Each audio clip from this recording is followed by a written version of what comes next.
14 অনুচ্ছেদে বলা হয়েছে প্রজাতন্ত্রের সকল ক্ষমতার মালিক জনগণ। কিন্তু পতিত পরাজিত বিতাড়িত ফ্যাসিস্ট চক্র জনগণের কাছ থেকে রাষ্ট্রের মালিকানা কেড়ে নিয়েছিল জনগণের সকল গণতান্ত্রিক রাজনৈতিক অধিকার। অবশেষে দীর্ঘ আন্দোলন সংগ্রামের ধারাবাহিকতায় হাজারো প্রাণের বিনিময়ে জনগণের কাছে রাষ্ট্রের মালিকানা ফিরিয়ে দেওয়ার এক মাহেন্দ্রক্ষণ আমাদের সামনে উপস্থিত। আগামী 12ই ফেব্রুয়ারি অনুষ্ঠিত হতে যাচ্ছে গণতান্ত্রিকামী জনগণের বহুল আকাঙ্ক্ষিত জাতীয় নির্বাচন।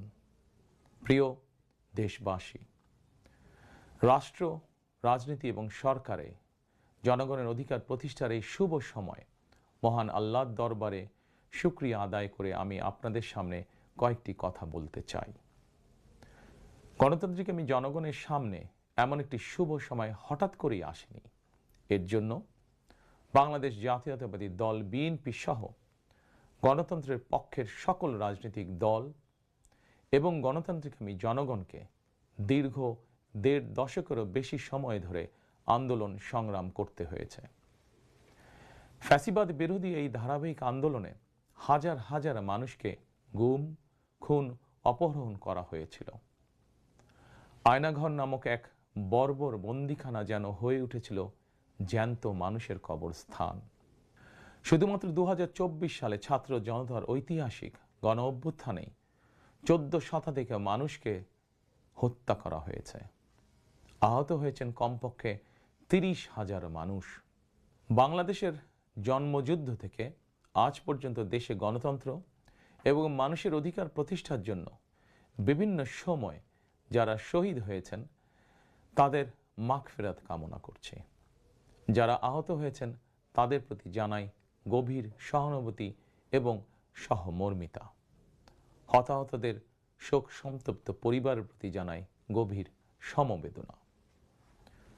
প্রিয় দেশবাসী, 1971 সালের স্বাধীনতা অর্জনের যুদ্ধ, 1975 সালের 7ই নভেম্বরের আধিপত্যবাদ ও তাবেদার অপশক্তি বিরোধী বাংলাদেশ, 90-এর স্বৈরাচার বিরোধী আন্দোলন, শাপলা চত্বরের গণহত্যা কিংবা সর্বশেষ 2024 সালের স্বাধীনতা রক্ষার যুদ্ধ, ইতিহাসের এমন প্রতিটি বাঁকে হাজারো লক্ষ মানুষ অকাতরে জীবন দিয়েছেন। একটি প্রাণের সমাপ্তির মধ্যে দিয়ে একটি পরিবারের স্বপ্ন ও সম্ভাবনা, আশা আকাঙ্ক্ষারও মৃত্যু ঘটে। এই মানুষগুলো কেন এমন অকাতরে জীবন দিয়েছিলেন? কি ছিল তাদের চাওয়া? কোনো কিছু দিয়েই মৃত্যুর প্রতিদান হয় না। তাহলে কি এত প্রাণের বিসর্জন বৃথা হয়ে যাবে? না, অবশ্যই বৃথা যেতে দিতে পারি না। আমরা যারা এখনো আল্লাহর রহমতে বেঁচে আছি, আমাদের উচিত সকল শহীদদের আকাঙ্ক্ষিত বাংলাদেশ প্রতিষ্ঠা করা। একটি ন্যায়ভিত্তিক, মানবিক, নিরাপদ, গণতান্ত্রিক বাংলাদেশ প্রতিষ্ঠার মাধ্যমে আমরা দেশ এবং জনগণের জন্য উৎসর্গকৃত সকল প্রাণের প্রতিদান দেবার চেষ্টা করতে পারি। প্রিয় দেশবাসী, বাংলাদেশ প্রায় 20 কোটি মানুষের জনবহুল দেশ। দেশের মোট জনশক্তির অর্ধেকের বেশি নারী।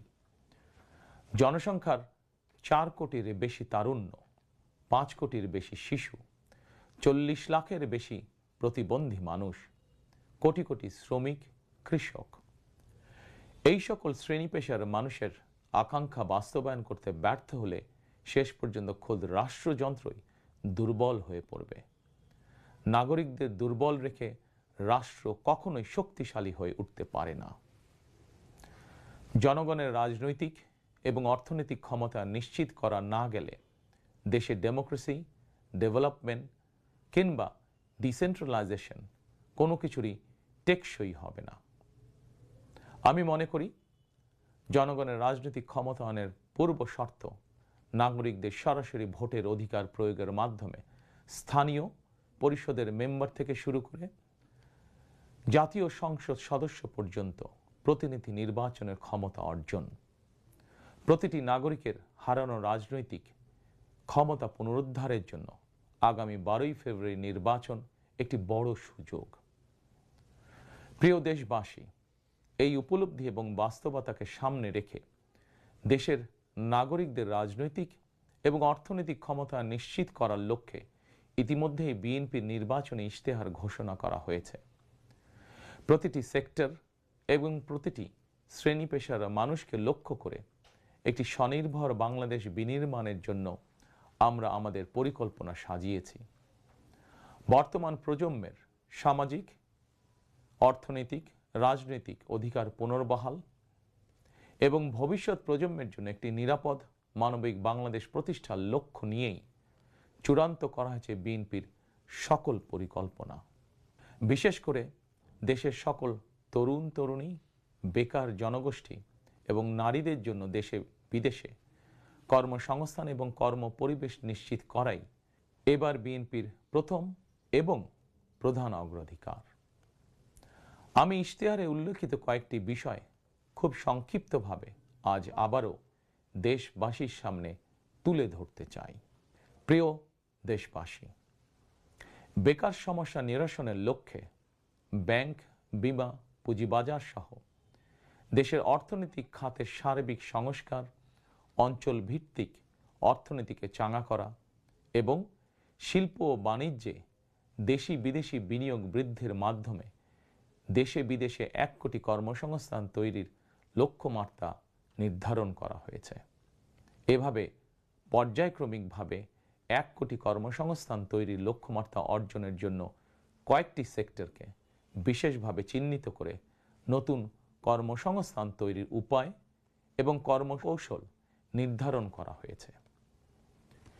এরই অংশ হিসাবে দেশব্যাপী কারিগরি এবং ব্যবহারিক শিক্ষা প্রদানের মাধ্যমে বেকার জনগোষ্ঠীকে দক্ষ জনশক্তিতে রূপান্তরিত করা হবে।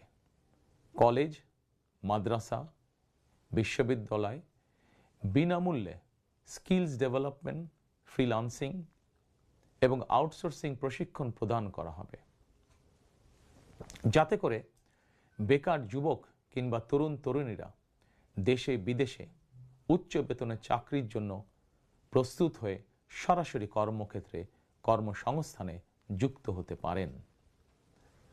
প্রতিটি অঞ্চল ভিত্তিক স্থানীয়ভাবে বিখ্যাত এবং ঐতিহ্যবাহী পণ্যের উৎপাদন এবং বাজারজাতকরণের জন্য বিশেষ উদ্যোগ নেওয়ার প্রস্তুতি রয়েছে।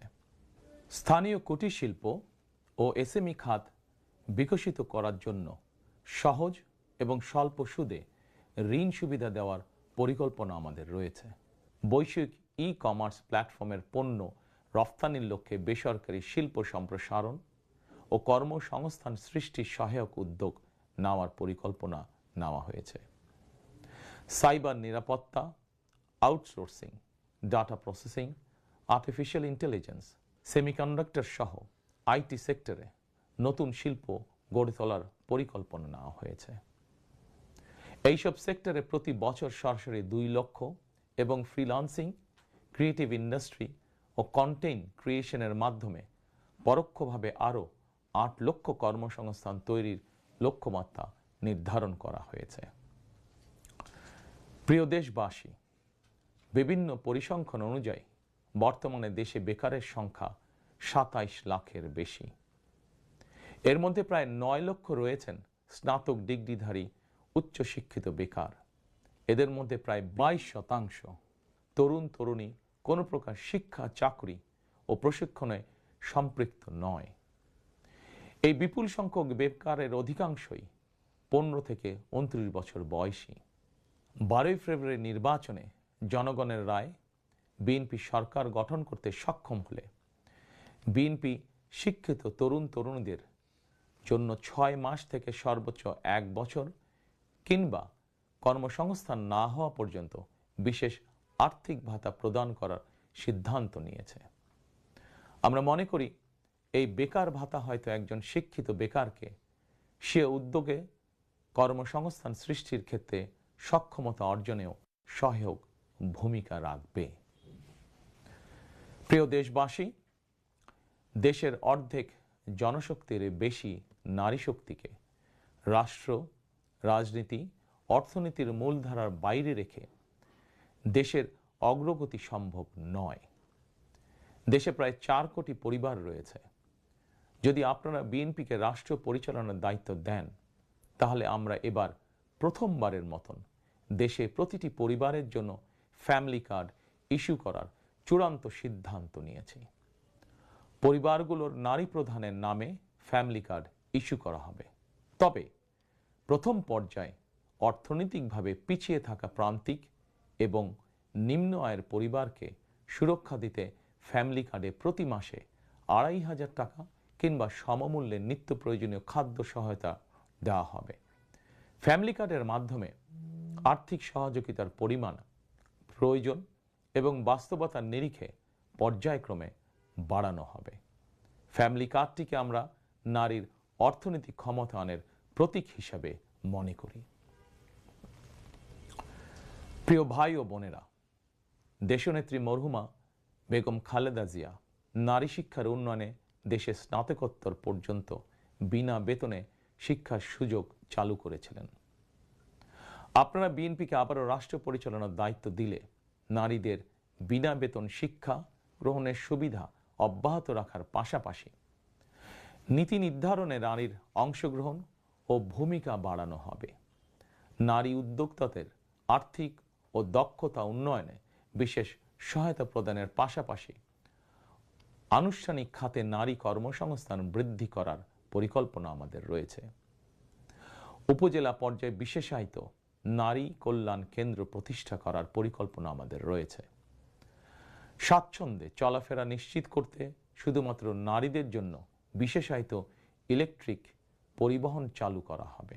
কর্মপরিবেশ নিশ্চিত করতে কর্মস্থলে ডে কেয়ার ও ব্রেস্টফিডিং কর্নার স্থাপন করা হবে। এছাড়া বিশেষ করে রাজধানী ঢাকা সহ বিভাগীয় শহরগুলোতে কয়েকটি নির্দিষ্ট স্থানে হাইজেনিক বাথরুম নির্মাণের পরিকল্পনা আমাদের রয়েছে। আমাদের সমাজের নারীরা নানাভাবে হয়রানি এবং সহিংসতার শিকার হন।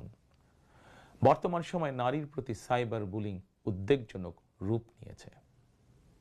বুলিং সহ নারীর প্রতি যে কোনো ধরনের সহিংসতা বন্ধে কঠোর আইন প্রয়োগের পরিকল্পনা এবং সিদ্ধান্ত আমাদের রয়েছে।